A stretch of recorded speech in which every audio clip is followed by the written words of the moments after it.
আসসালামু আলাইকুম ওয়া রাহমাতুল্লাহি ওয়া বারাকাতুহু। ইন্নাল হামদালিল্লাহ নাহমাদুহু ওয়া নাস্তাঈনুহু ওয়া নাস্তাগফিরুহ ওয়া নাউযু বিল্লাহি মিন শুরুরি আনফুসিনা ওয়া সাইয়্যাতি আমালিনা। মান ইয়াহদিহিল্লাহু ফালা মুদিল্লা লাহু ওয়া মান ইউদ্লিলহু ফালা হাদিয়া লাহু ওয়া আশহাদু আন লা ইলাহা ইল্লাল্লাহু ওয়াহদাহু লা শারীকা লাহু ওয়া আশহাদু আন্না মুহাম্মাদান আবদুহু ওয়া রাসূলুহু। আম্মা বা'দ। رب اشرح لي صدري ويسر لي أمري واحلل عقدة من لساني يفقهوا قولي رب زدني علما رب زدني علما اللهم إني أسألك علما نافعا ورزقا طيبا وعملا متقبلا। সম্মানিত আজকের ক্লাসে উপস্থিত দিন দরদি সুপ্রিয় ভাই সকল,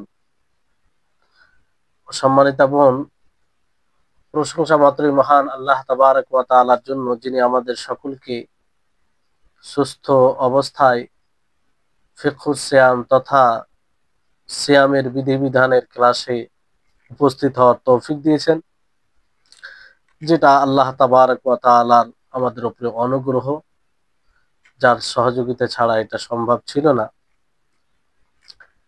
তারপরে আমাদের সকলের প্রাণপ্রিয় নবী করিম মুহাম্মদ মুস্তাফা সাল্লাল্লাহু আলাইহি ওয়াসাল্লাম, ওনার উপর অসংখ্য শান্তির ধারা বর্ষিত হোক।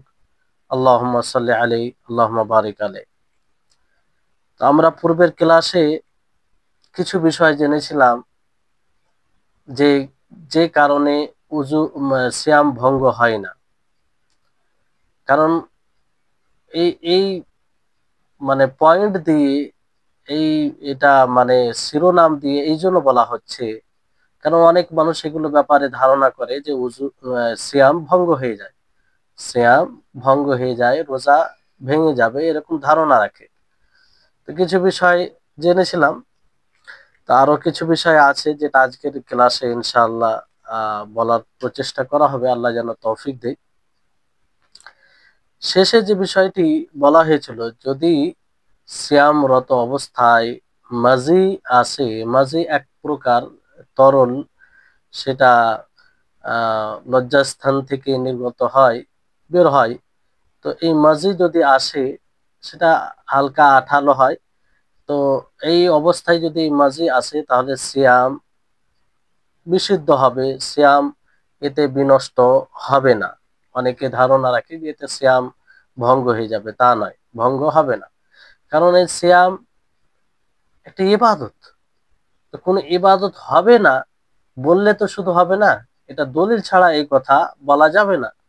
যদি দলিল থাকে, দলিল অনুযায়ী বোঝা যায় যে এই কারণে ভঙ্গ হয়ে যাবে, তাহলে বলতে হবে, অবশ্যই সেটাও বলা কর্তব্য হবে। আর যদি দলিল না থাকে, আমরা আবেগের ফলে কিংবা আমরা ধারণার ভিত্তিতে বলতে পারি না।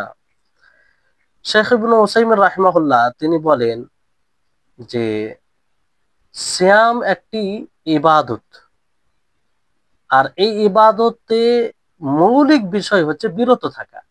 তো বিরত থাকতে হবে শরীয়ত অনুপাতে, শরীয়তের পদ্ধতিতে। তো এই ইবাদত দলিল ছাড়া বিনষ্ট হবে না। কোনো ইবাদতই দলিল ছাড়া, দলিলবিহীন কোনো কারণে যে এটা হবে না, এটা বলা যাবে না, এটা সম্ভবই না। তবে তিনি তারপরে বলেন, মানে লেখক রাহিমাহুল্লাহ বলেন যে আহ প্রত্যেক বান্দার এটা উচিত, প্রত্যেক মানুষের উচিত যে সে নিজের ইবাদতের সংরক্ষণ করবে, হেফাজত করবে। এই যে সিয়াম সাধনা, এটি একটা গুরুত্বপূর্ণ ইবাদত।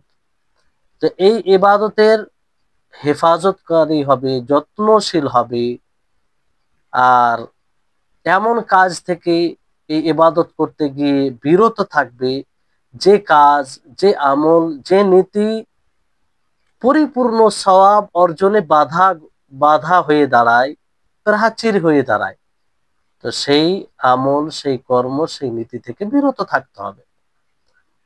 এই জন্য দুটির মধ্যে পার্থক্য করতে হবে। একটি হচ্ছে যে বিশুদ্ধ আমল, আর একটি কবুল হওয়া। এই দুটি বিষয় আপনারা ভালো করে আজকে বোঝার চেষ্টা করবেন। অনেক সময় আপনারা শুনবেন, অন্য বিষয়ে আলোচনাতেও শুনতে পাবেন আপনারা, যে এই আমলটি কবুল হলো না, এই আমলটি কবুল হবে না, আর এই আমলটি বিশুদ্ধ নয়, দুটির মধ্যে পার্থক্য আছে, বুঝতে পারলেন? দুটি এক নয়, এই দুটিকে গুলিয়ে দিয়েন না। কবুল হলো না এর মানে এটা নয় যে আপনার আমল বিশুদ্ধ নয়, আপনার আমল বিশুদ্ধ, কিন্তু কোনো কারণে সেটা কবুল হচ্ছে না, আপনি দায় মুক্ত হচ্ছেন, সওয়াব পাচ্ছেন না, প্রতি এর যে জাযা আছে সেটা পাচ্ছেন না, কিন্তু আপনি দায় মুক্ত হচ্ছেন, আপনার উপরে যেটা দায়িত্ব ছিল সেটা করেছেন, সেটা থেকে আপনি মুক্ত হলে কিন্তু তার যে সওয়াব আছে, তার যে প্রতিদান আছে, সেটা থেকে আপনি বঞ্চিত থাকবেন। এটা এক কবুলের অর্থ, যে কবুল হলো না, বুঝতে পেরেছেন? আর বিশুদ্ধ হলো না মানে কি? বিশুদ্ধ হলো না মানে আপনার আমলই বিশুদ্ধ নয়।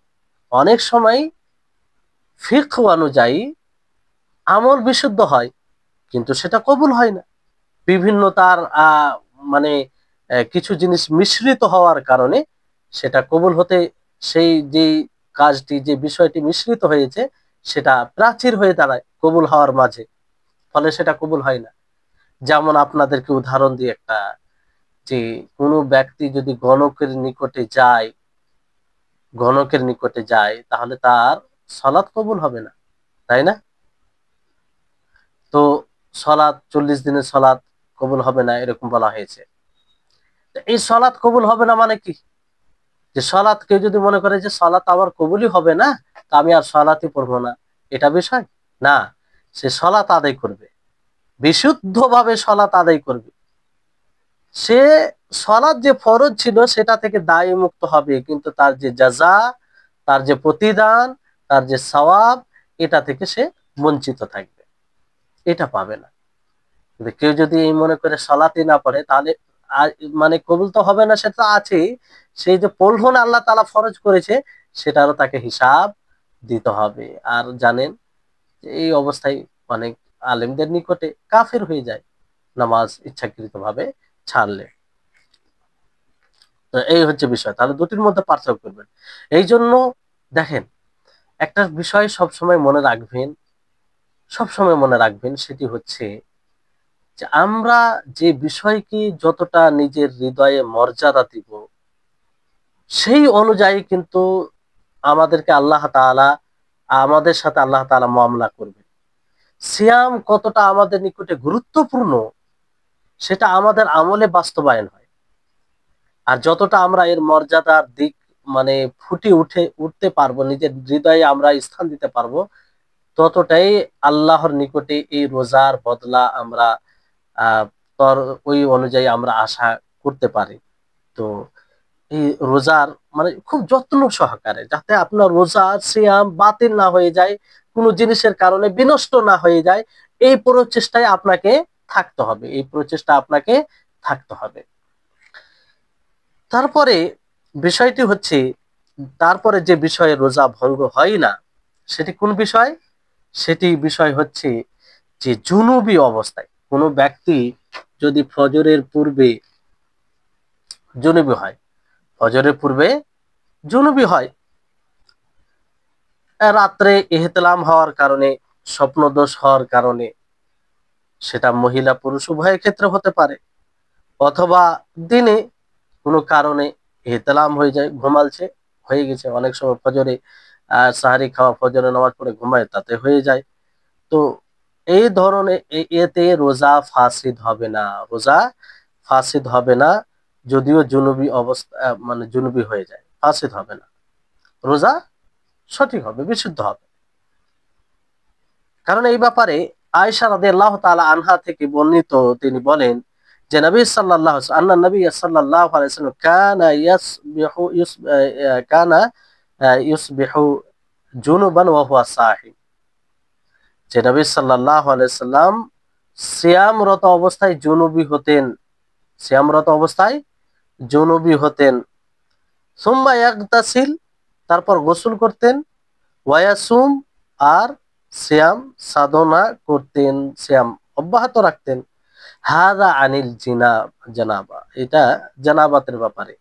ওয়া আম্মা আন ইহতিলামিন নাইম ফালি আন্নাল কালামা মারফুউন আনহু কামা, আর স্বপ্নদোষে যেটা ব্যাপার, যেটা ঘুমের মাধ্যমে ঘটে যায়, সেটা সেটার ব্যাপারে তো মারফুল কালাম, মানে এই ব্যাপারে তো মানুষের কোনো শক্তি থাকে না।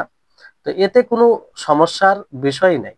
তো জুনুবি ইচ্ছাকৃত যেটাতে হয় জুনুবি, সে সেটাতে তো কোনো সমস্যা নেই। তো যদি ফজরের পূর্বে জুনুবি হলো, সিয়াম রাখলো, সাহারি খেলো, তারপর ফজর হওয়ার পরে গোসল করলো, দিয়ে নামাজ পড়লো, তো কোনো অসুবিধা নেই। তার নামাজ মানে সিয়াম বিশুদ্ধ হবে, এরকমটা বিষয় নেই। অনেকে দেখবেন না জানার কারণে কি করে, না জানার কারণে সিয়ামই রাখে না, যে আমি তো গোসল করতে পারিনি। দেখেন, না জানার কারণে কত বড় একটা অপরাধ ঘটছে। এই জন্য শরীয়তের জ্ঞান অর্জন করতে হবে।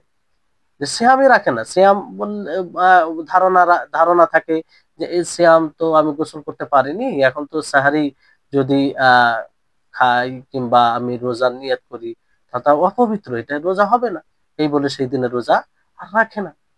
তো এটা ভুল।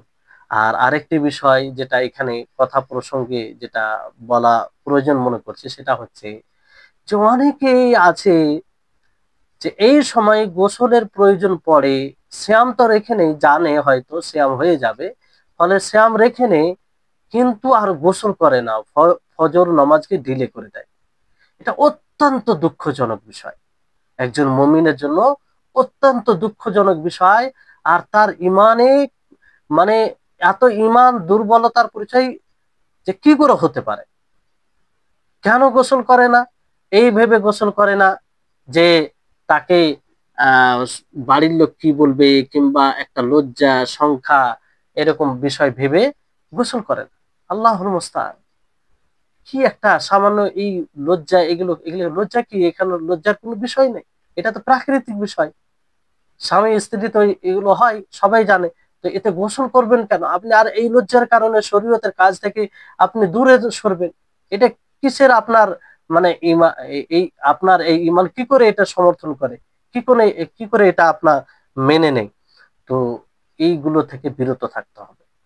এখানে আপনি গোসল করবেন, শীতকাল হলেও গোসল যদি আপনি করতে সক্ষম থাকেন গোসল করবেন, ফরজ সালাত জামাতে পড়বেন, পুরুষ হলে।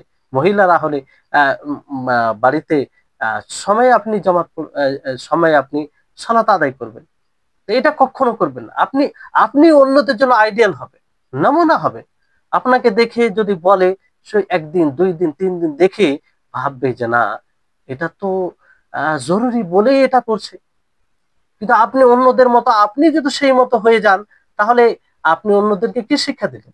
আপনার মধ্যে আর তাদের মধ্যে কি পার্থক্য হলো? এগুলো হচ্ছে বিষয় যে আমল, প্র্যাকটিস, আমল করে মানুষকে শিক্ষা দেওয়া যায়, কিংবা মানুষ দেখে স্বাভাবিকভাবে শিক্ষা অর্জন করবে। জি, তাহলে এই বিষয়টি স্পষ্ট আপনাদের নিকটে। তারপরে চোখ, চোখে কিংবা চোখ ড্রপ দিয়ে, আই ড্রপ যেটা বলা হয়, এগুলো দিয়ে রোজা ভঙ্গ হয় না। এতে রোজা, যদিও এটা চোখে দিয়ে সেটার স্বাদ হলকে চলে যায়, অনেক সময় চোখে কিছু দিতে গেলে সেটা হলক পর্যন্ত স্বাদ বোঝা যায়। কারণ এই আখ, মানে এই চোখ, এই আই, এটা খাবারের রাস্তা নয়, খাবার যে ভক্ষণ করি সেটা রাস্তা নয়। ফলে যদিও হলক পর্যন্ত এর স্বাদ চলে যায়, তো এতে আহ, রোজা ভঙ্গ হবে না। কারণ রোজা যে ভঙ্গ হয়ে যাবে এরকম কোনো দলিল নাই। তো দলিল ছাড়া আমরা বলতে পারি না। যেতে যদি এতে রোজা ভঙ্গ হতো, তো অবশ্যই আল্লাহর নবী থেকে কোনো হাদিস এরকম কিছু বর্ণনা হতো, অবশ্যই তিনি বলতেন যে এই কারণে রোজা ভঙ্গ হয়ে যাবে, কারণ এটা তো প্রয়োজন পড়ে। হ্যাঁ, যেটা পূর্বে বলা হয়েছে যে শ্রম একটি ইবাদত, এটা বিনা দলিলে বলা যাবে না যে এই কারণে, আবেগ কিংবা বিবেকের ভিত্তিতে বলা যাবে না যে এই কারণে রোজা ভঙ্গ হয়ে যাবে। আর অনুরূপ ভাবে কানে ড্রপ দিতে গিয়ে, তারপরে নাকে, কিন্তু নাকের বিষয়ে উত্তম হচ্ছে যে বিরত থাকবে, বিরত থাকবে। কারণ আল্লাহ নবী মুহাম্মদ সাল্লাল্লাহু আলাইহি সাল্লাম তিনি সিয়ামরত অবস্থায় আহ, মানে নাকে পানি দিতে গিয়ে এবং কুলি করতে গিয়ে মোবালাগা, মানে অতিরঞ্জন করতে নিষেধ করেছেন। অতিরঞ্জন মানে সিয়ামরত অবস্থায়, কারণ সম্ভাবনা থাকে পানিটা ভিতরে চলে যাওয়ার। এই ক্ষেত্রে আহ মানে খুব বেশি বেশি বেশি করে করতে নিষেধ করা হয়েছে। তবে মনে রাখেন নিষেধ আল্লাহ নবী করেছেন সতর্কতামূলক। এবার যদি কেউ করতে গিয়ে পানি চলে যায়, তার ইচ্ছা থাকে না, যদিও সে বেশি করে করেছে, কিন্তু তার ইচ্ছা নেই যে পানি ভিতরে যাক, এতে রোজা ভঙ্গ হবে না, এতে রোজা ভঙ্গ হবে না। কেউ যদি ইচ্ছা করে ভিতরে পানি নিয়ে যায় তাহলে রোজা ভঙ্গ হবে, আর যদি ইচ্ছা না থাকে এতে রোজা ভঙ্গ হবে না। তাহলে এই বিষয়টি স্পষ্ট আপনাদের নিকটে। তারপরে একজন সাইম, সিয়াম পালনকারী, সে সিয়ামরত অবস্থায় গোসল করতে পারে, পানিতে ডুব দিতে পারে শীত ঠান্ডা অনুভব করার জন্য, কোনো সমস্যা নেই।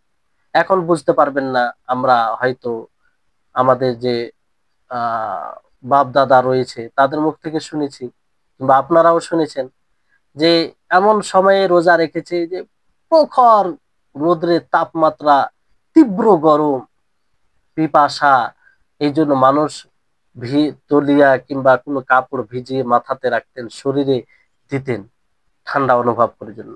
কারণ সেই সময় এরকম নিত্য নতুন প্রযুক্তি ছিল না, তো মানুষের কষ্ট বেশি হতো, ফলে এগুলো করতো। তো এতে কোনো সমস্যা নেই, গোসল করতো দিনে কয়েকবার, তো এতে কোনো সমস্যা নেই, এতে রোজার উপরে কোনো এফেক্ট পড়বে না, রোজা এতে কোনো অসুবিধা নেই। কারণ এই ব্যাপারে আয়েশা রাদিয়াল্লাহু তাআলা আনহা হাদিস রয়েছে, ও উম্মে সালামা রাদিয়াল্লাহু তাআলা আনহা, নবী সাল্লাল্লাহু আলাইহি সাল্লাম তিনি বলেন কানা ইউসবিহু জুনুবান, নবী সাল্লাল্লাহু আলাইহি সাল্লাম জুনুবী অবস্থায় সকাল করতেন, সুম্মা ইয়াগতাসিল, গোসল করতেন। এটা তো প্রয়োজনীয় গোসল, তো গোসল করা এমনি তো কোনো, কেউ যদি মানুষ শুধু ঠান্ডা হওয়ার জন্য গোসল করে তারপরে তো কোনো অসুবিধা নেই, এটা তো প্রয়োজনীয় গোসল। আনাস বিন মালিক, আনাস বিন মালিকের ব্যাপারে বলা হয় যে আনাস বিন মালিক তিনি একটি হাউজের মতো সেখানে প্রবেশ করতেন, পানি থাকতো, পানিতে ডুব দিতেন সিয়ামরত অবস্থায়। তাহলে এটা যদি নিষেধ হতো, রোজায় ইফেক্ট পড়তো, তাহলে অবশ্যই আনাস রাদিয়াল্লাহু তাআলা আনহু তিনি বিরত থাকতেন, কিন্তু তা নয়। এই হাদিসটি আপনার ইমাম বুখারী রাহিমাহুল্লাহ মুআল্লাক হিসেবে রিওয়ায়াত করেছেন। হাদিসের শব্দ হচ্ছে ওয়াকানা লি আনাস ইবনে মালিক আবজান ইয়াতাকাহামু ফিহি ওয়া হুয়া সাইম। এবারে মাজমাজা ইস্তিনশাক, কুল্লি করা, নাকে পানি দেওয়া। এই কুল্লি করা, নাকে পানি দেওয়া তো উযু মানে সিয়াম ভঙ্গ হবে না, যদিও অতিরিক্ত ভাবে করে, অতিরিক্ত ভাবে করা অপছন্দনীয়, মাকরুহ। তবে যদি কেউ করে ফেলে তো উযু এতে ভঙ্গ হবে না। কারণ এই ব্যাপারে হাদিস রয়েছে, লাকীত ইবনে সাবরা তিনি বলেন যে নবী সাল্লাল্লাহু আলাইহি ওয়াসাল্লাম বলেছেন ওয়া বালিগ ফিল ইস্তিনশাকি ইল্লা আন তাকুনা সাইমা, যে তোমরা মুখে কুল্লি করতে গিয়ে বেশি বেশি করে পানি দাও, মুবালাগা কুল্লি করো, যে তোমরা কুল্লি করো, ইল্লা আনতাকুল, না কুল্লি, নাকে পানি দাও, নাকে পানি দাও, কিন্তু সিয়ামরত অবস্থায় থাকবে তখন ছাড়া, মানে তখন বেশি করবে না, এটা উদ্দেশ্য। কিন্তু এই বেশি করা এটা অপছন্দনীয়, যদি কেউ করে তো এতে রোজা ভঙ্গ হবে না, যদিও অপছন্দ হয়। ইচ্ছাকৃত ভাবে এতে করতে গিয়ে পানি যদি চলে যায় আর ইচ্ছা না থাকে তো রোজা রোজা ভঙ্গ হবে না। তারপরে আরেকটি বিষয় যে হিজামা, হিজামা বলতে রক্ত, ফাসিদ রক্তকে বের করা হয়, শিরা মানে সিঙ্গা লাগানো যাকে বলা হয়, কি লাগানো বলা হয়, সিঙ্গা লাগানো। তো সিঙ্গা লাগাতে গিয়ে এই ব্যাপারে তুমুল তর্ক রয়েছে ওলামায়ে কেরামদের মধ্যে। আর আপনার সহিহ ফিকহুস সুন্নাতে এতে রয়েছে, তো অত লম্বা এটা আলোচনায় যাচ্ছি না। মূল যেটা সারাংশ কথা আপনাদেরকে বলছি, সেটা হচ্ছে যে হিজামা, সিঙ্গা লাগানো, এতে অসুবিধা নেই। রাজেহ প্রাপ্ত মত অনুযায়ী সিঙ্গা লাগানো যাবে, এতে রোজা ফাসিদ হবে না, সিয়াম ফাসিদ হবে না, নষ্ট হবে না। কারণ এই ব্যাপারে হাদিস রয়েছে, নবী সাল্লাল্লাহু আলাইহি ওয়াসাল্লাম তিনি সিয়াম রত অবস্থায় সিঙ্গা লাগিয়েছেন, আর ইহরাম অবস্থায়ও তিনি সিঙ্গা লাগিয়েছেন, মানে হাইজামা করেছেন। এটা একটা ভালো চিকিৎসার একটা মাধ্যম, এটা ভালো চিকিৎসার মাধ্যম, মানে ফাসিদ রক্ত ব্লাডকে বের করে না হয়। আর এটা অনেক মানে সফল চিকিৎসার একটা মাধ্যম। এই জন্য অনেকেই যারা বুঝে, যারা এর মানে ফলাফল বুঝতে পেরেছে, তারা বারবার এটা করে, যেটা নবী সাল্লাল্লাহু আলাইহি সাল্লাম করেছেন। আর মানে করা ভালো এটা। আবু সাঈদ খুদরি রাদিয়াল্লাহু তাআলা আনহু থেকে বর্ণিত, তিনি বলেন যে রাখাসা রাসূলুল্লাহ সাল্লাল্লাহু আলাইহি ওয়াসাল্লাম ফিল কুবলাতি লিস-সাইম ওয়াল হিজামা, যে রাসূল সাল্লাল্লাহু আলাইহি ওয়াসাল্লাম চুম্বন দিতে এটা ছাড় দিয়েছেন সিয়ামরত অবস্থায়, আর হাজামা করতে, হিজামা বলতে সিঙ্গা লাগানোর ক্ষেত্রে। কিন্তু কোনো ব্যক্তি যদি দুর্বল হয় তাহলে তাকে বিরত থাকাই উত্তম হবে। কারণ এই ব্যাপারে হাদিস রয়েছে, আনাস রাদিয়াল্লাহু তাআলা আনহু থেকে বর্ণিত, জিজ্ঞাসা করায় যে আকুনতুম তাকরাহুনাল হিজামা লিস-সাইম, যে আপনারা কি এই হিজামাকে অপছন্দ করেন সিয়ামরত অবস্থায় সিঙ্গা লাগানো? তো তিনি বলেন লা, না, এটা আমরা অপছন্দ করি না, ইল্লা মিন আজলি যফি, হ্যাঁ দুর্বলতার কারণে এটা অপছন্দ করি, যে দুর্বল, আশঙ্কা আছে যে এটা করতে গিয়ে হয়তো সে দুর্বল হয়ে পড়বে, কিংবা সে নিজেকে অতি দুর্বল মনে করবে, তো ফলে সে এটা থেকে বিরত থাকবে, এটা থেকে কি করবে, বিরত থাকবে। এই হাদিসটা আপনার বুখারীর হাদিস। আর একটি হাদিস রয়েছে আফতার আল হাজিমু ওয়াল মাহজুম, যে যে সিঙ্গা লাগায়, আর যার উপরে সিঙ্গা লাগানো হয়, উভয়ের রোজা ভেঙে যায়, এটা হাদিসের অর্থ। তো এই হাদিসের ব্যাপারে অধিকাংশ ওলামায়ে কেরাম বলেছেন যে এই হাদিসটি রহিত হয়ে গেছে। এই ব্যাপারে তুমুল তর্ক আছে। তো যাই হোক, সেদিকে যাচ্ছি না। মূল কথা যে যেটা রাজে প্রাপ্ত প্রাধান্য প্রাপ্ত মত, সেটা হচ্ছে যে রোজা অবস্থায় সিঙ্গা লাগালে রোজা ফাসিদ হয় না। আর আসলে যেটা পূর্বে বলা হলো যে সিয়ামরত অবস্থায় হিজামা এটা অপছন্দ করা হয়, কিংবা আনাস রাদিয়াল্লাহু তাআলা আনহু থেকে যেটা বর্ণিত যে আমি পছন্দ করতাম না। জাফর বিন আবি তালিব তিনি সিয়ামরত অবস্থায় হিজামা লাগিয়েছেন, তো নবী সাল্লাল্লাহু আলাইহি ওয়াসাল্লাম তার নিকট হতে অতিক্রম করেন, তো বলেন আফতার হাদানি, যে এই দুজনের রোজা ভঙ্গ হয়ে গেল। পরবর্তীতে আল্লাহ নবী সুম্মা রাখাসা নবী সাল্লাল্লাহু আলাইহি ওয়াসাল্লাম বাদু ফিল হিজামা, পরবর্তীতে আল্লাহ নবী ছাড় দিয়েছেন হিজামাতে। তার মানে পূর্বের হুকুম যেটা, সেটা রহিত হয়ে গেছে, সেটা কি হয়েছে, রহিত হয়ে গেছে। আর এই হাদিসটি রহিতকারী হলো। তারপরে আরেকটি হাদিস রয়েছে, এই হাদিসটি আপনার বাইহাকিতে, দারাকুতনিতে, আর এই হাদিসে যতগুলো বর্ণনাকারী রয়েছে সেকাত গ্রহণযোগ্য বলা হয়েছে। তো এই হচ্ছে বিষয়। তারপরে আরেকটি হাদিস রয়েছে আবু সাঈদ খুদরি থেকে বর্ণনা, যে রাসূল সাল্লাল্লাহু আলাইহি ওয়াসাল্লাম হিজামার বিষয়ে ছাড় দিয়েছেন, যেটা আপনারা হাদিস শুনেন। তো এটাও ছাড় দেওয়ার ব্যাপারে, পূর্বে আল্লাহ নবী মানা করেছিলেন, তারপরে ছাড় দিয়েছেন। তো এই হচ্ছে বিষয়। তারপরে বিষয় হচ্ছে যে যদি ব্লাড বের হয় শরীরের কোনো জায়গা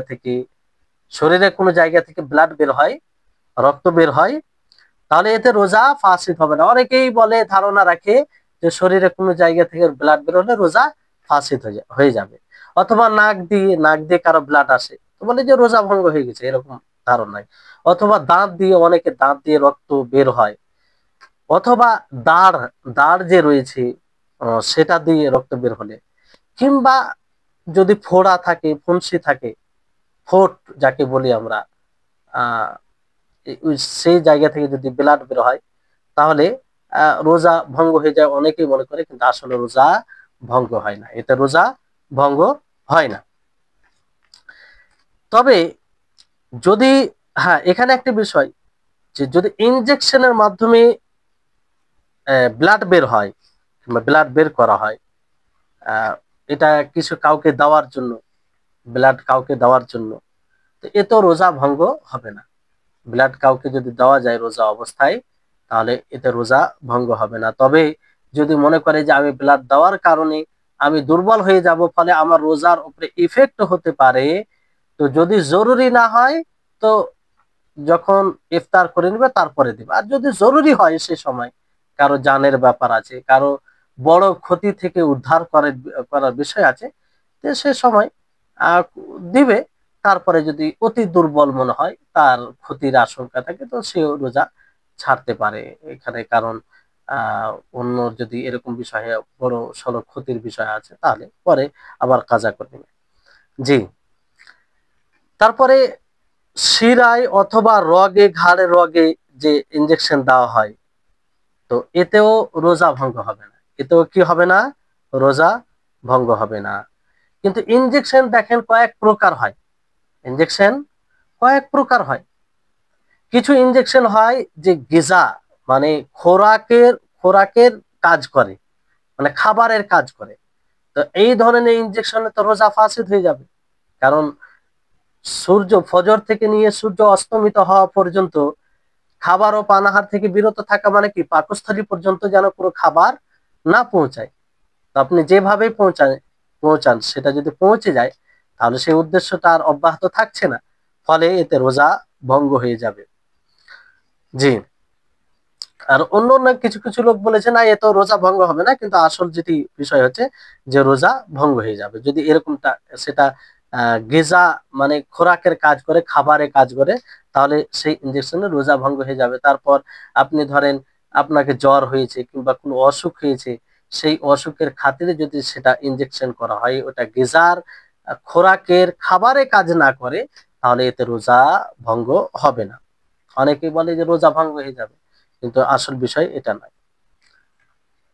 আর বিষয়টা হচ্ছে যে এরকম বিষয়ে যদি বেশি অসুবিধা হয়, খুব একটা এমন অসুখ হয়ে যায় যে অসুখের কারণে হয়তো আপনার অসুবিধা হচ্ছে কিংবা পরবর্তীতে বড় ক্ষতির আশঙ্কা আছে যদি সিয়ামরত অবস্থায় থাকে, তাহলে আপনি রোজা ছাড়তে পারেন, শরীয়তে এটা ছাড় দেওয়া হয়েছে। তারপরে বিষয় হচ্ছে যে মিসওয়াক, মিসওয়াক আপনি করতে পারেন, সিয়ামরত অবস্থায় মিসওয়াক করতে পারেন। অনেকেই ধারণা রাখে যে মিসওয়াক করা যাবে না। মিসওয়াক করতে পারেন, এটা জায়েজ। যে কোনো সময় আপনি সূর্য মধ্য স্থান থেকে ঢলে যাওয়ার পূর্বে করতে পারেন, পরে করতে পারেন, ইফতারের পূর্বে করতে পারেন, আপনি ফজরের পরে করতে পারেন, কোনো বাধা বিপত্তি নেই। সেই মিসওয়াক শুকনো হোক অথবা সেটা মানে সেটা কাঁচা হোক, কোনো জিনিসের যে মিসওয়াক করছেন আপনি, যেমন আমাদের এলাকায় প্রায় লোক নিমের দাঁতন করে, নিমের মিসওয়াক করে। তো নিমের এটা একদম কাঁচা থেকে বৃক্ষ থেকে মানে কেটে সরাসরি ব্যবহার করে, তো একদম তাজা থাকে, তো কোনো সমস্যা নেই। যদিও সেই নিমের দাঁতনের তিতা তিতা ভাব যায় ভিতরে, এতে কোনো সমস্যা নাই। কারণ আপনি যে কোনো দাঁতন করেন না কেন, দাঁতন করতে গেলে তার একটা স্বাদ আপনাকে অনুভব হবে, এতে নিঃসন্দেহে। যে কোনো আপনি করেন না কেন, সেটা যেমনই স্বাদ হোক, আপনি সেই স্বাদটা বুঝতে পারবেন। ফলে এটা সমস্যা নেই, আর ভিতরেও অনেক সময় চলে যেতে এটা মাফওয়ানো, এটা এটা থেকে বাঁচা কোনো সম্ভব নয়। আর যদি এটা মানে নাজায়েজ হতো তা আল্লাহ নবী মিসওয়াক করতেন না। কারণ এই মিসওয়াকের ফজিলতের ব্যাপারে তো হাদিস রয়েছে। যদি এটাতে অসুবিধা হতো তা আল্লাহ নবী অবশ্যই বলতেন কোন হাদিসে যে তোমরা সিয়ামরত অবস্থায় মিসওয়াক করো না। এমনকি আল্লাহ নবী বলেন যে আমার উম্মতের উপরে কষ্টকর না হলে আমি প্রত্যেক সলাতে মিসওয়াকের আদেশ দিতাম। তাহলে কি বোঝা যাচ্ছে, মিসওয়াক যদি রোজা অবস্থায় করা অসুবিধা হতো তা আল্লাহ নবী ওই ইশারা ইঙ্গিত করতেন। এখানে বিষয়টি আসছে যে অনেক প্রকারের মাজুন আছে, মাজুন, মাজুন যাকে আমরা বলি, পেস্ট আছে। ওয়ালাইকুম সালাম। তো সেই মাজুন, পেস্ট, এগুলো এগুলো করা যাবে কি যাবে না? দেখেন, যদি কোনো এমন পেস্ট থাকে কিংবা মাজুন থাকে যেটার মানে প্রভাবশালী, শক্তিশালী, সেটা করলেই ভিতরে চলে যায়, আপনি নিয়ন্ত্রণ রাখতে পারেন না, সরাসরি ওই জিনিসটা ভিতরে চলে যায়, তাহলে এগুলো মাজন থেকে আপনি বিরত থাকবেন। মানে বিরত থাকাটা উত্তম। কিন্তু স্বাভাবিক যেগুলো মাজন, কলগেট আছে, আপনি ভিতরে যাবেন না কিন্তু স্বাদ অনুভব করবেন, এটা যেতে পারে, যেমন মিশকে যায়। তো এই ধরনের মাজন করতে গিয়ে কোনো অসুবিধা নেই, এতে রোজা ভঙ্গ হবে না। আপনি যেমন মিসওয়াক করেন ওই রকম ভাবে কলগেট এগুলো করতে পারেন, কোনো সমস্যা নেই। কিন্তু সরাসরি এই বিষয়টা যেন, ওই জিনিসটা যেন ভিতরে না যায়, এটা খেয়াল রাখতে হবে। তারপরে আপনি কোনো জিনিসের সুগন্ধি, সেন্ট, আতর, কোনো জিনিসের সুগন্ধি নেওয়া, এতেও রোজাতে কোনো অসুবিধা নেই, এতে রোজা ভঙ্গ হবে না। আর যারাই নিষেধ করে তারা দলিল বিহীন কথা বলে, এটা ভিত্তিহীন কথা। কারণ রোজা ভঙ্গ হয়ে যাবে কোনো কারণে, অবশ্যই এর দলিল লাগবে। দলিল ছাড়া এরকম কোনো কথা বলা যাবে না। তবে ওই সেন্ট মানে সুগন্ধি যেন সেটা মানে তরল না হয়, তরল না হয় মানে সেটা ভিতরে একদম প্রবেশ না করে, আপনি এমনি আহ শুনতে পারেন, এতে কোনো সমস্যা নাই। জি। তারপরে বিষয় হচ্ছে যে থুথু, থুথু গিলে নেওয়া। জি, কিছু বলছিলেন? থুথু গিলে নেওয়া, থুথু গিলে নেওয়া, এটা তো অজু না, সিয়াম ভঙ্গ হবে না। থুথু অথবা কাশ, কফ যদি এগুলো ভিতরে চলে যায় তো এতে রোজা ভঙ্গ হবে না। অনেকে আছে যে প্রত্যেক বছর সিয়াম রাখে আর প্রত্যেক বছর নিজেকে কষ্টের সম্মুখীন করে, মানে সিয়াম রাখবে তো সিয়ামরত অবস্থায় এত থু থু করে যে যে জায়গায় বসে সেই জায়গাকে নোংরা করে দেয়। শিক্ষা না থাকার এটা একটা মানে দিক। থুথু এটা এমন জিনিস যে এটা তো ভিতরে থাকে, কোনো সমস্যা নেই। আপনি থুথু যেমন অন্য দিনে সিয়াম যেদিন রাখেন না সেদিন আপনি ভিতরে নিয়ে যান, খান, বের করেন, স্বাভাবিক নর্মাল থাকেন, অনুরূপ ভাবে সিয়ামরত অবস্থায় নর্মাল থাকবেন। আপনাকে থুথু করতে হবে না, আপনি সেই থুতু খেতে পারেন, গিলতে পারেন, কোনো সমস্যা নেই, ভিতরে বিষয় এটা। কিন্তু থুতু যখন বের করে দিবেন আপনি মুখ থেকে, তখন আর ভিতরে নিয়ে যেতে পারবেন না, তখন আর ভিতরে নিয়ে যেতে পারবেন না, এটা তখন আপনার জন্য হারাম হয়ে যাবে। আর করেন যদি ভিতরে নিয়ে যান তাহলে এটা আপনার রোজা, সিয়াম ফাসিদ, নষ্ট হয়ে যাবে। অনুরূপ ভাবে কফ, কফ আর যে কাশি রয়েছে, এগুলো যদি ভিতরে চলে যায় অইচ্ছাকৃত তাহলে সমস্যা নেই। কিন্তু বাইরে যখন আপনি মুখে নিয়ে চলে আসবেন, মুখে নিয়ে চলে আসবেন, তখন সেটা আপনি ভিতরে নিয়ে যাবেন না, ওটা বাইরে বের করে দিবেন। কারণ ওটা মুখে যে স্বাভাবিক আসে যায় এরকম বিষয় না।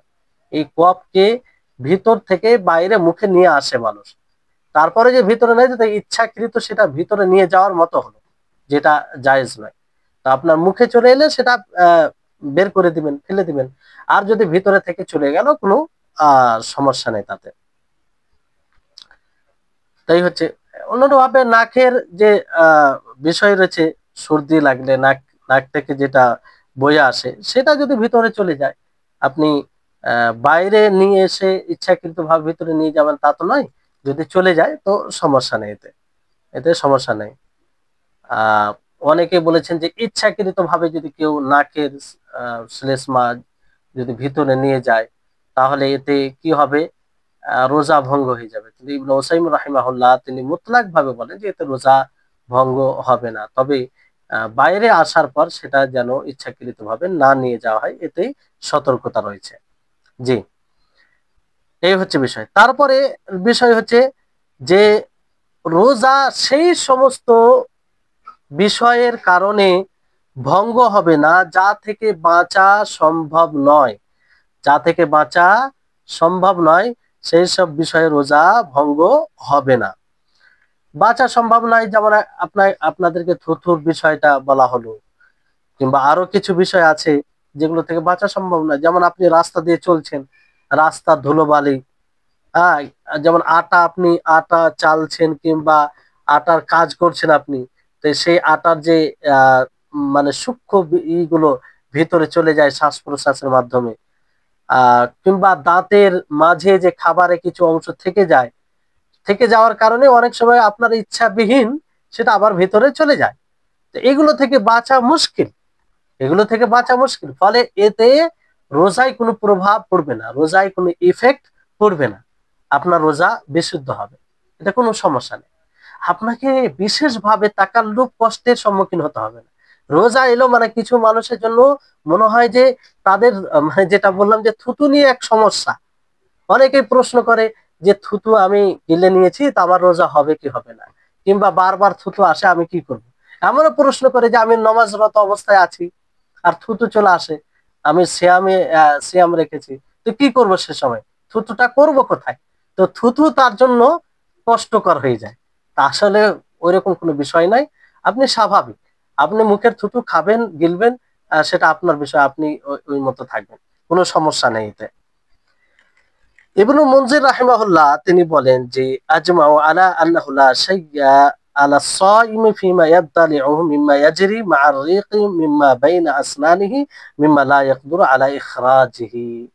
তিনি ওই কথাই বলেন যে সকলেই এই কথার উপরে সম্মতি দিয়েছে যে ওই সাইমের উপরে, ওই রোজাদারের উপরে কোনো অসুবিধা নেই যে মুখের থুতুর সাথে, যেটা মুখের থুতুর সাথে থাকে, যা থেকে বাঁচা, যেটাকে বের করা সম্ভব নয়, সেটাকে গিলে নেওয়াতে কোনো অসুবিধা নেই, কোনো অসুবিধা নেই। সেটাকে আপনি গিলে নিতে পারেন, এতে কোনো সমস্যা নেই। তারপরে সাইমের জন্য কোনো খাবারের স্বাদ সে নিতে পারে, জায়েজ। তরকারিতে লবণ হয়েছে কি হয়নি, তরকারি ঠিকঠাক আছে কি নেই, আপনি এটা দেখতে পারেন জিহবাতে। সেই সালন কিংবা তরকারি জিহবাতে রেখে যদি আপনি সক্ষম হন এটা বুঝতে, ওইভাবে রেখে, তাহলে দেখতে পারেন। কিন্তু ভিতরে নেওয়া যাবে না, ভিতরে যদি নিয়ে যান তাহলে আপনার রোজা ফাসিদ হয়ে যাবে। যেমন আপনি কোনো জিনিস বিক্রি করবেন, দিনে বিক্রি করবেন, দিনেই আপনার ব্যবসা, তো যদি সে বিষয়টি ভালো না হয় তো নিবে, মন খারাপ হয়ে যায়, তাহলে ওই সময় যদি আপনি জিহবাতে রেখে বুঝতে পারেন যে না, যেমন হয় ওই রকমই হয়েছে, তাহলে কোনো সমস্যা নেই, রেখে আপনি দেখতে পারেন, এটা আপনার রোজা ফাসিদ হবে না, তবে ভিতরে যেন না যায়, ভিতরে যেন না যায়।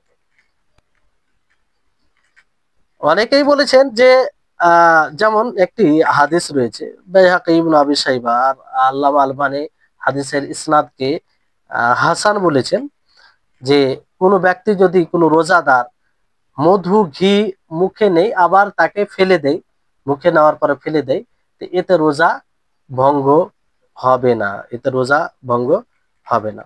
জি। হাসান তিনি বলেন যে কেউ যদি নিজের সন্তানের জন্য শক্ত জিনিসকে, মানে এখানে তিনি বলেছেন তিনি তার সন্তানের জন্য সিয়ামরত অবস্থায় আখরোট, আখরোট এক প্রকার ফল, সেটাকে চিবিয়ে দিতেন। কি করে দিতেন? চিবিয়ে দিতেন, আর তিনি সিয়ামরত অবস্থায় থাকতেন।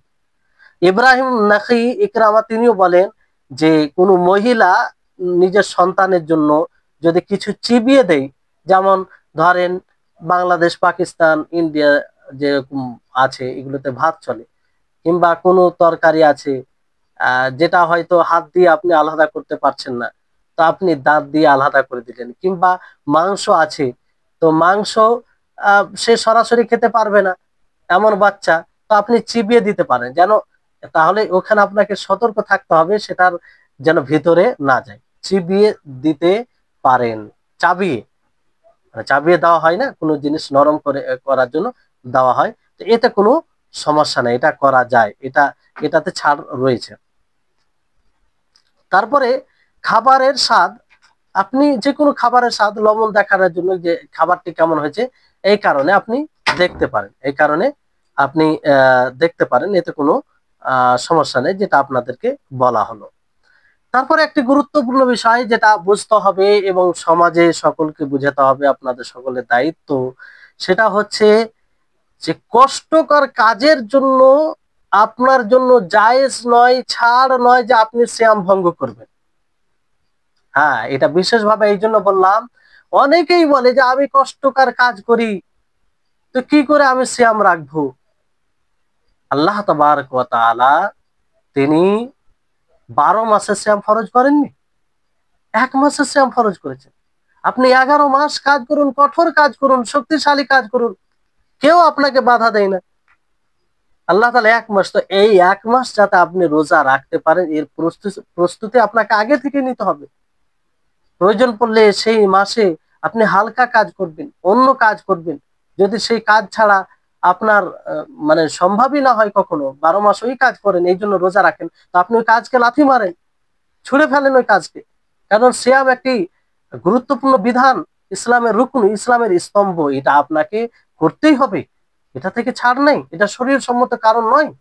আল্লাহর জমিন প্রশস্ত, যে কারণে, যে কাজে লাগার কারণে আপনি সিয়াম রাখতে পারছেন না, তাহলে সেই কাজ করিয়েন না। কারণ আপনি সিয়াম রাখতে হবে, এটা কম্পালসারি আপনার জন্য, জরুরি, বাধ্যতামূলক। এটা না থাকলে আপনার ইসলাম বিশুদ্ধ হবে না। এই কারণে যে এটি ইসলামের একটি স্তম্ভ, খুঁটি।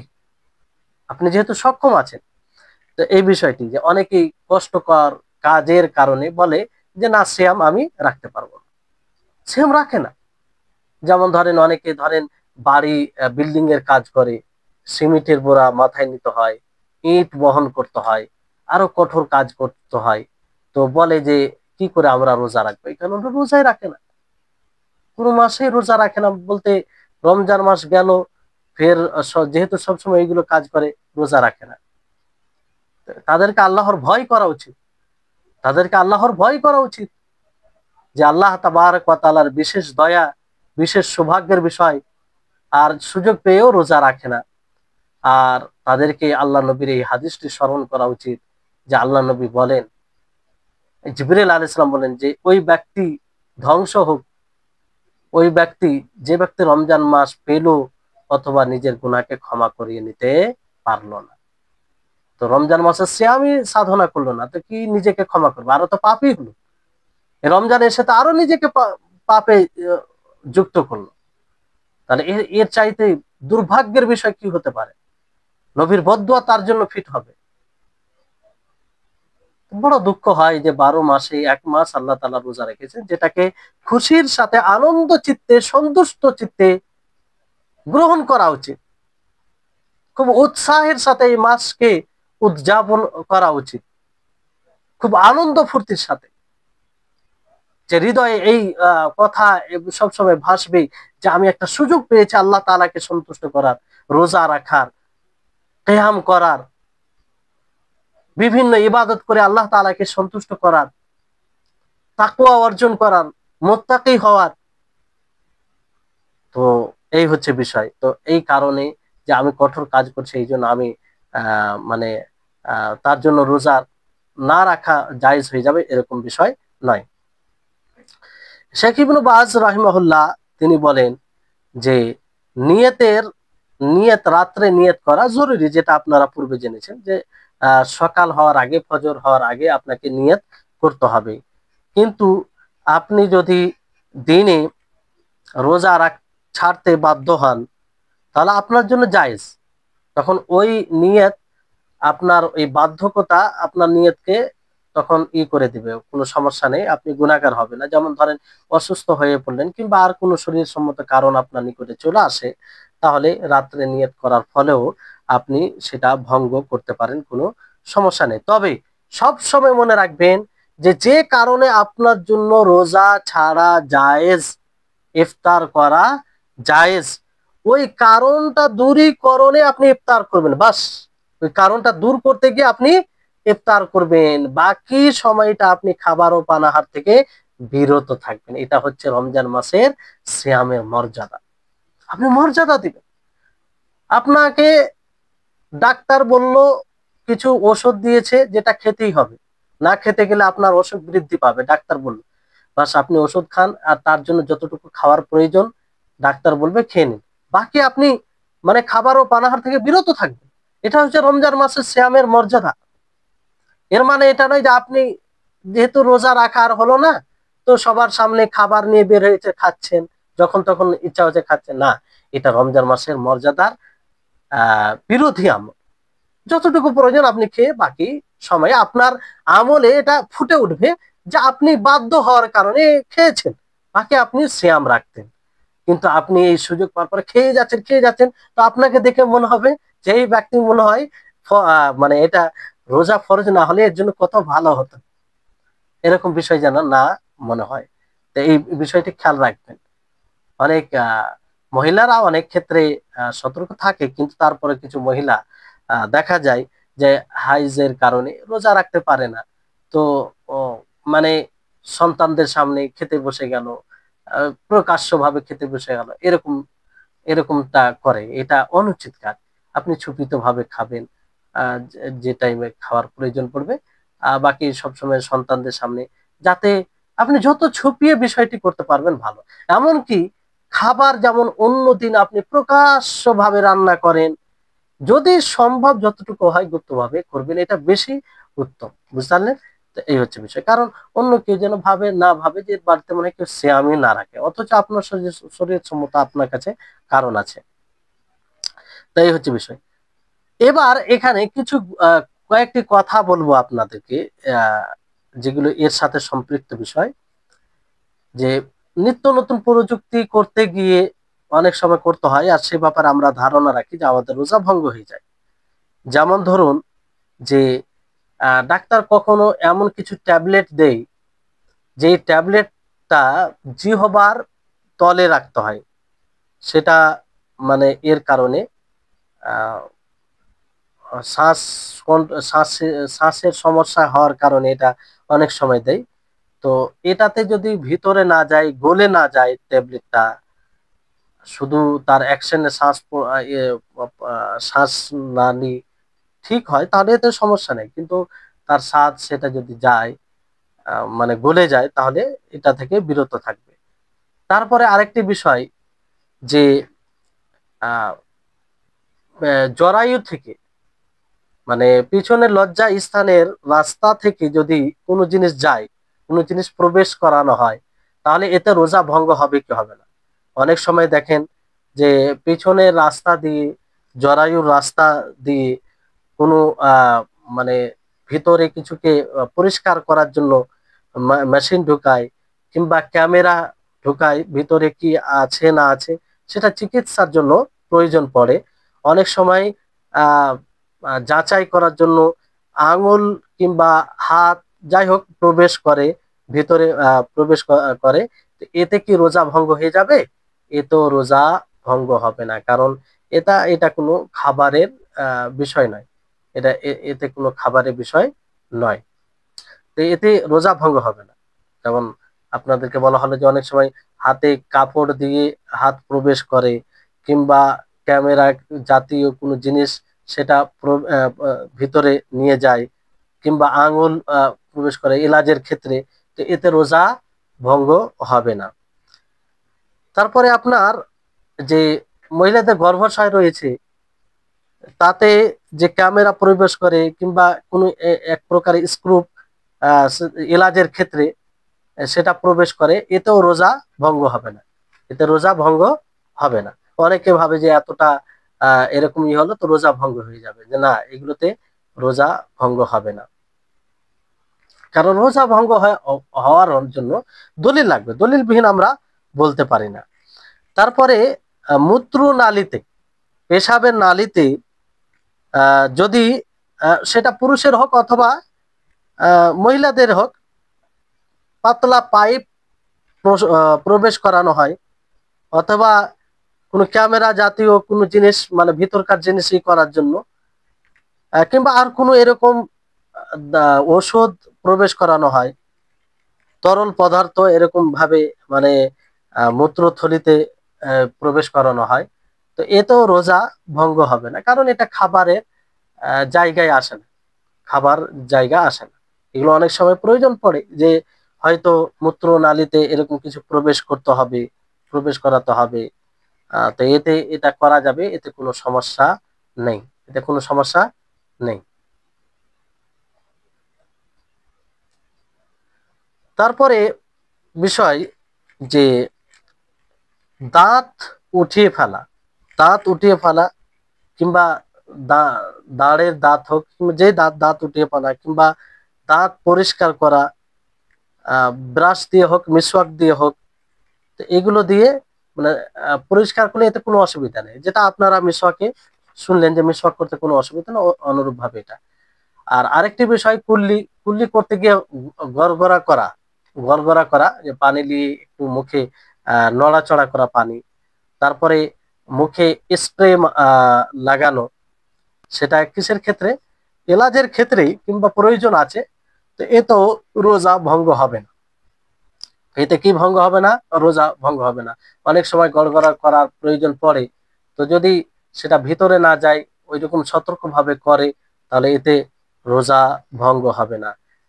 অক্সিজেন, এগুলো তো কোনো সমস্যা নেই, অক্সিজেন না না নিলে তো মানুষ বাঁচবে না, তো এতে কোনো সমস্যা নেই। তারপরে বিষয় হচ্ছে যে শরীরে কোনো জিনিস যদি শোষণ করে, শরীরে কোনো জিনিস শোষণ করে, তো এতেও রোজাতে কোনো পার্থক্য পড়বে না। যেমন অনেক সময় সায়েম তেল লাগাই, শরীরে তেল লাগাই, কিংবা আর কিছু এরকম মলম জাতীয় কিছু শরীরে লাগায়, সেটা ওষুধ হতে পারে, কেমিক্যাল, মানে ওইটা প্রয়োজনে শরীরে লাগাতে হবে। যেমন বডিতে, শরীরে যেটা শরীরকে স্মুথ রাখার জন্য যেগুলো রাখা হয়, লাগানো হয়, সেগুলো লাগায়। আর এটা তো শরীর শোষণ করে, শরীর শোষণ করে স্বাভাবিকভাবে। এই তেল লাগাবেন, কিছুক্ষণ পরে দেখবেন সেই তেল তার উপরে দেখা যায় না, ধীরে ধীরে ধীরে শরীর শোষণ করে নেয় সেটা। তাই এতে কোনো সমস্যা নেই, এতে রোজাতে কোনো ইফেক্ট পড়বে না। তারপরে আপনার আহ হৃদয়ে, হৃদয়ে কোনো হৃৎপিণ্ডতে মানে হৃদয়ে কোনো পাইপ প্রবেশ করা, হালকা পাইপ, পাতলা পাইপ প্রবেশ করা, ছবি নেওয়ার জন্য সেটার কি অবস্থা আছে, এগুলো এলাজের খাতিরে করা হয়। তো এ তো রোজা ভঙ্গ হবে না, এ তো কি ভঙ্গ হবে না, রোজা ভঙ্গ হবে না। পেটে কোনো প্রকারের ক্যামেরা প্রবেশ করানো, পেটের কি অবস্থা, পেটের চিকিৎসা করার জন্য, কিংবা পেটে কিছু আছে না আছে এগুলো দেখার জন্য যদি পেটে এগুলো প্রবেশ করা হয়, তাহলে এ তো রোজা ভঙ্গ হবে না। তারপরে আপনার আহ হুম দিমাগ, মানে ব্রেন পর্যন্ত কোনো জিনিস যদি পৌঁছানো হয়, তাহলে এ তো রোজা ভঙ্গ হবে না। কোনো দিমাগ পর্যন্ত যদি, দিমাগ বলতে ব্রেন পর্যন্ত কোনো জিনিস এরকম বিষয় পৌঁছানো হয়, তাহলে এতে রোজা ভঙ্গ হবে না। এগুলো অকারণ হয় না, কারণবশত এগুলো প্রয়োজন থাকে, তখন এটা করা হয়। তো এই সব কারণে রোজা ভঙ্গ হয় না। আরো কিছু কারণ থাকতে পারে, তবে পরবর্তীতে যদি এরকম বিশেষ কয়েকটি কারণ একত্রিত হয়ে যায়, তো একটা ক্লাস ইনশাআল্লাহ এর ব্যাপারে থাকবে। আহ তবে আজকের ক্লাস এখান থেকে ইতি করছি। ইনশাআল্লাহ আগামী ক্লাসে রোজার আদব সম্পর্কে আলোচনা হবে, রোজার আদব সম্পর্কে, যেটা পূর্বে বলা হয়েছিল। আহ, ইনশাল্লাহ এরপরে যেহেতু আমরা জানলাম যে রোজাকে যেসব জিনিস ভঙ্গ করে দেয়, তো ভঙ্গ, এক প্রকার জিনিস ভঙ্গ করে দেয় তার কাজা কাফারা দুটোই দিতে হবে। আর এক প্রকার ভঙ্গ করে দেয় যে শুধু শুধু কাজা করতে হবে। আর এক প্রকার বিষয় যেগুলো মানুষ মনে করে যে ভঙ্গ হয়ে যায়, কিন্তু আসলে সেগুলো হলে ভঙ্গ হয় না। তো এইসব বিষয়গুলো আমরা জানলাম। আল্লাহ তাবারক ওয়া তাআলার নিকটে দোয়া করি, আল্লাহ যেন আমাদের সকলকে এসব বিষয় ভালোভাবে বোঝার তৌফিক দান করেন, এবং আল্লাহ তাআলা আমাদের ইলমে বারাকা দান করেন, ইলমে নাফে দান করেন, যে ইলমে নাফে উপকারী জ্ঞান দুনিয়াতে এবং আখেরাতেও কাজে আসবে। এটা যেন আমাদের নাজাতের, পরিত্রাণের মাধ্যম বানিয়ে দেয়। আর ওই ইলম যেন আমরা অর্জন করতে পারি, যে ইলম জান্নাতের পথকে সহজ করে দেয়, জান্নাতের পথ সুস্পষ্ট করে দেয়, সেই ইলম যেন আমরা অর্জন করতে পারি। ওয়া আখির দাওয়ানা আলহামদুলিল্লাহি রাব্বিল আলামিন। আসসালামু আলাইকুম ওয়া রাহমাতুল্লাহি ওয়া বারাকাতুহু।